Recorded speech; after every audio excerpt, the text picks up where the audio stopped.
inclusive atualizadas, dão o seguinte, ó, o Irã anuncia ter atacado o gabinete de Netanyahu. Segundo a agência de notícias AFP, forças iranianas lançaram leva de mísseis em direção ao gabinete do premier israelense e do quartel-general da Força Aérea. Israel ainda não se manifestou sobre o possível ataque. O governo israelense não se pronunciou até o momento da apuração da reportagem, coisa de meia hora atrás, mas o chefe de segurança do Irã afirmou nesta segunda que o país não vai negociar com os Estados Unidos e dá por certo essa ofensiva. Quando se esperava que daqui um pouco mais o Trump ia repetir a Venezuela, o que ele encontrou foi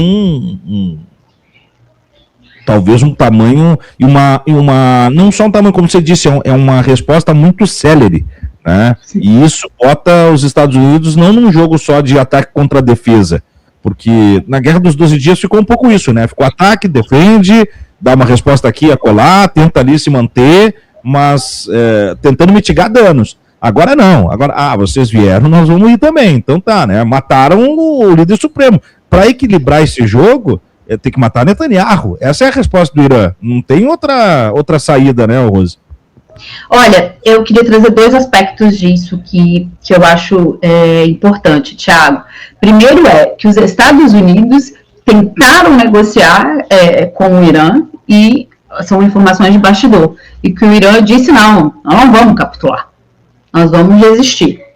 E um segundo ponto, que eu vi um analista brasileiro sobre questões de Oriente Médio, um estudioso sobre a Palestina também, vocês devem conhecer o Bruno Huberman, professor da PUC de São Paulo, dizendo que na Guerra dos 12 Dias, as pessoas, os oficiais que morreram naqueles ataques da Guerra dos 12 Dias, em junho do ano passado, eram da linha mais branda. E que essa resposta de agora, porque a gente está vendo essa resposta muito maior do que em relação à Guerra dos 12 Dias, claro, porque também mataram o líder supremo, mas também vocês se lembram de abril de 2024, quando os Estados Unidos também mataram oficiais iranianos naquele ataque ao anexo de uma base do Irã na Síria.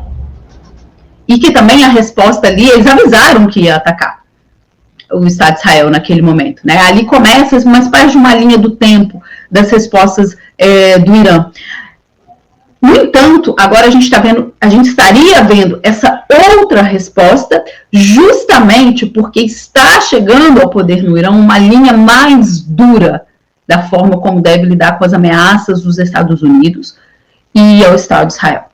E que a partir de agora, inclusive com a morte do Ayatollah, teria saído de cena uma figura central no Irã contrária à construção da bomba, ao programa nuclear iraniano ofensivo.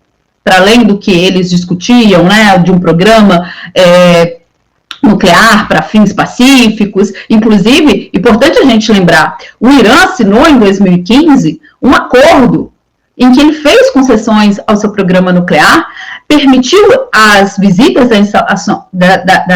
às suas instalações, as visitas da Agência Internacional de Energia Atômica, e essa agência, ela comprovou que o Irã estava cumprindo os termos daquele acordo, que reduzia o enriquecimento de urânio e que, enfim, praticamente ali seria um programa nuclear para fins pacíficos mesmo. E os Estados Unidos, no governo Donald Trump, no ano de 2018, se retirou desse acordo, mesmo que o Irã tenha feito concessões. E neste momento o Irã também queria fazer concessões em relação ao seu programa nuclear, mas não, o Irã não estava próximo de construir a bomba.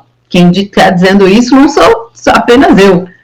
Foi também em março do ano passado a senhora Tulsi Gabbard, secretária nacional de inteligência dos Estados Unidos, numa audiência no Congresso norte-americano, de que o Irã não estava próximo da construção da bomba. Não estava próximo da construção da bomba porque realmente fez concessões naquele acordo de 2015, que os Estados Unidos se retiraram daquele acordo.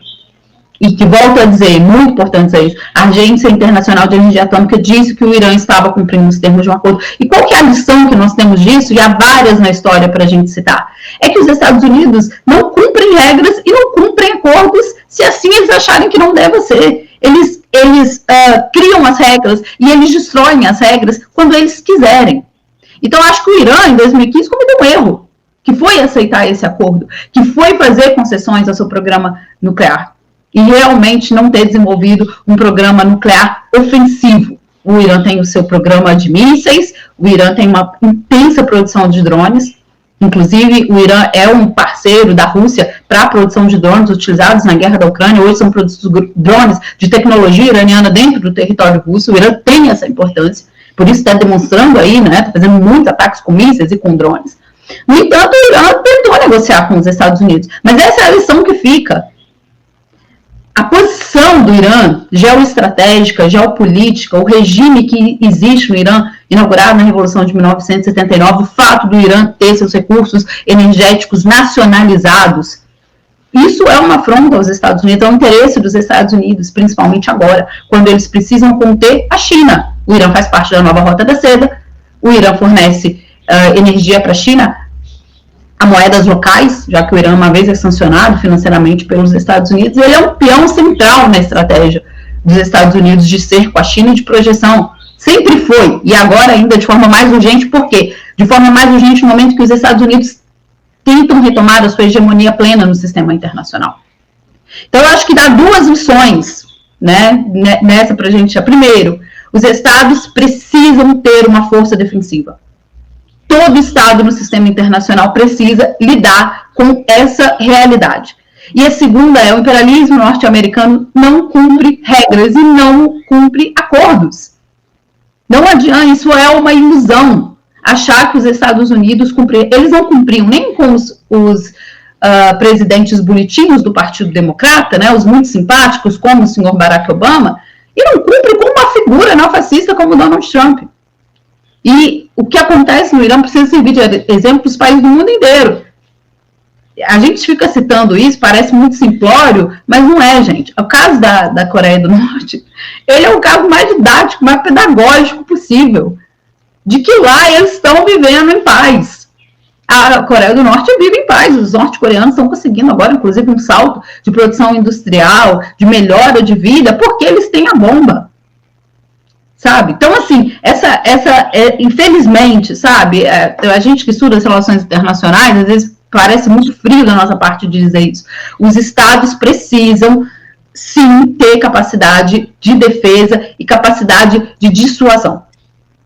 Senão, eles vão ficar sempre vítimas desse tipo de projeção dos Estados Unidos, do imperialismo norte-americano, principalmente se ele representa um ator que confronta a projeção dos Estados Unidos.